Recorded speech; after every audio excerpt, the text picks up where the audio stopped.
Hello.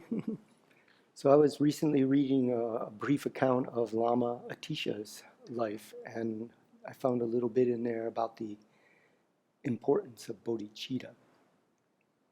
So when Lama Atisha was going around the stupa at Bodhgaya, above the stupa in the air, he saw an appearance of a young woman asking an old woman, um, "What is the what is the quickest way to receive enlightenment?" And the old woman said, "Train the mind in love, compassion, in bodhicitta." And again, when Atisha was going around the stupa, there were paintings on the walls that talked to each other. And one painting asked the other, "What path should we follow to reach enlightenment quickly?" And the other answered, "Train the mind in love and compassion and bodhicitta." And again, when Lama Atisha was walking around near Nagarjuna's caves, he saw statues of Buddhas communicating, saying, "Train the mind in love and compassion and bodhicitta." And there was one ivory statue that said, "Yogi, if you want to quickly receive enlightenment, train the mind in compassion and love and the thought of bodhicitta." And it is said that many statues spoke to him thus. So Atisha went to see Guru Sirlingpa in, what is that? Sumatra, yeah. And he said that he spent 12 years taking the complete trainings of the teachings on bodhicitta. And in the presence of Guru Sirlingpa, he he had actual realization of bodhicitta. Atisha had many teachers and became a great teacher himself. He is all the Lamrim style teachings of Tibet originate from him, from his Lamp of the Path. And he practiced pure ethical discipline and developed strong, single-pointed concentration and profound wisdom. And it is said he held a different understanding of the meaning of emptiness than that of his guru, Sirlingpa. Yet, whenever he mentioned his guru, Sirlingpa, he would shed tears because he had such strong gratitude for Sirlingpa's kindness in teaching him about bodhicitta. So this points to the importance of compassion in bodhicitta. But why is it so important? What makes it so beneficial? And how do we train the mind in loving compassion, loving kindness, compassion, and bodhicitta? So there are many benefits to developing bodhicitta. And as with all Buddhist practices, these involve how the mind is affected.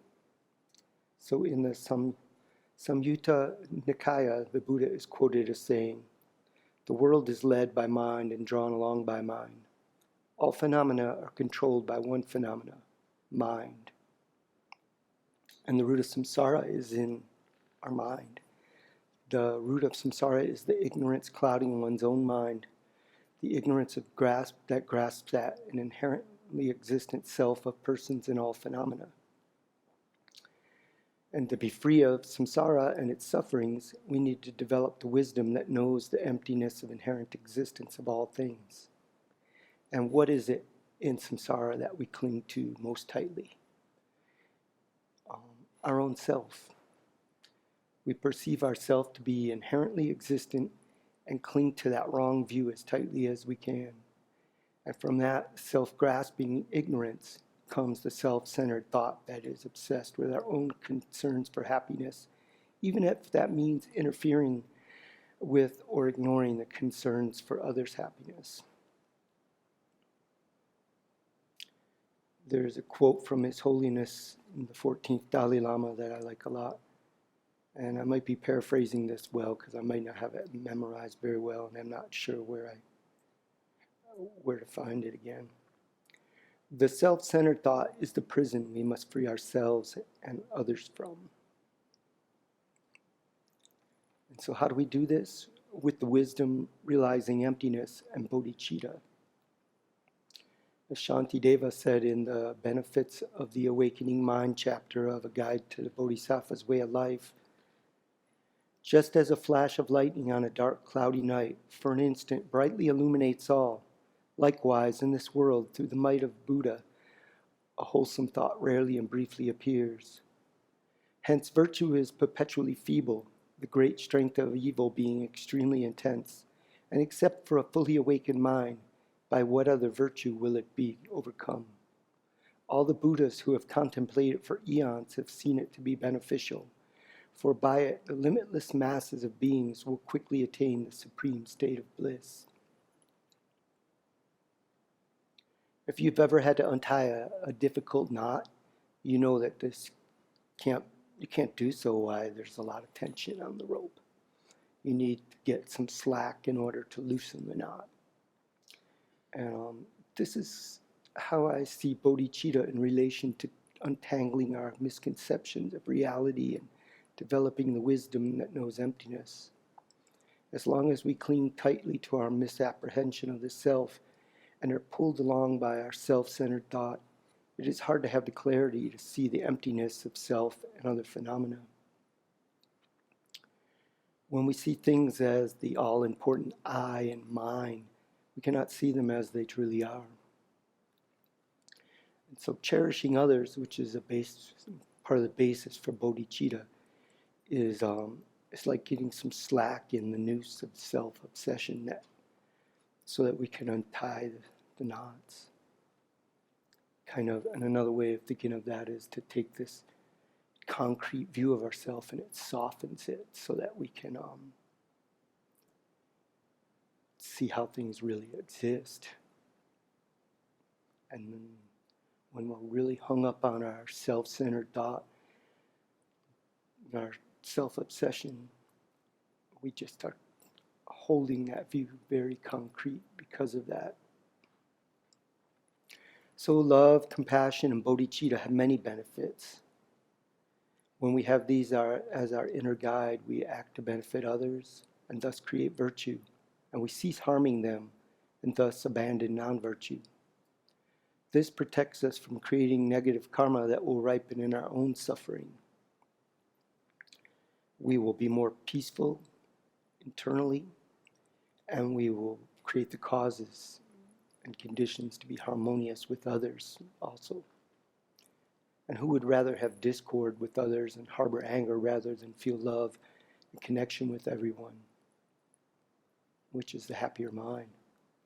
There's much happiness in this attitude of benevolence towards others, even when it's challenging. And through cherishing others, we will amass merit and purify negativities, which will help us to develop a mental clarity. And this will help us in our endeavor to develop wisdom.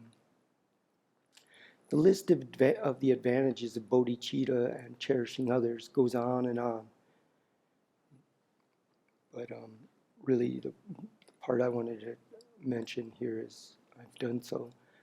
Although the path may be long and effort required may be great, we will experience benefits from practicing the teachings long before we become Buddhas and Bodhisattvas. We experience benefits in our daily life. We can see changes in our lives as we practice training our minds towards loving kindness and compassion and virtue, and abandoning hatred, harmfulness, and non-virtue. And how much more when we actually realize bodhicitta and enter the path of accumulation. And it will be very strong then. So I was raised as a Christian, and I could relate to some of the Christian teachings, such as love your neighbor as yourself, and love even your enemies. But I didn't find teachings on how to learn to do this within that tradition.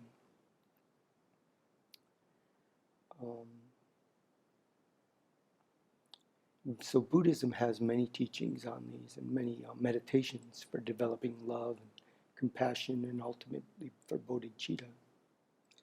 And we also have the mind training techniques of bringing everything you encounter into the path by how you train your mind to view it.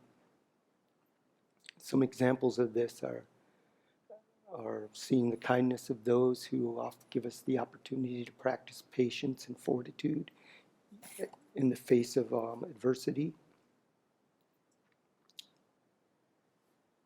rather than to generate gratitude in such a situation, rather than resentment. When we see someone struggling with an affliction, we can think of how it has felt when we've struggled with that affliction. And thus we can use our own experience to be able to see their suffering. And we can learn to value all the painful and difficult situations that we've had to experience, because they offer us the potential to understand others' pain and suffering. And these are some of the ways that I work with my mind to develop a concern and cherishing for others and compassion for others. And it's often not easy to do the work involved in training our minds, but the fruit of our hard effort are worth it. Now we'll end with a verse from Shantideva. This is a verse about how the Bodhisattvas, having developed a strong Bodhicitta and abandoned negativities, feel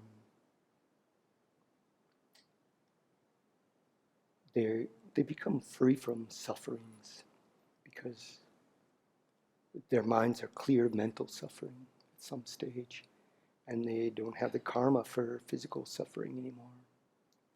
So having mounted the horse of an awakening mind that dispels all discouragement and weariness, who, when they know of this mind that proceeds from joy to joy, would ever lapse into despondency? So may we feel very encouraged and motivated to practice, to free our minds from all our afflictions and become fully awakened for the benefit of each and every sentient being.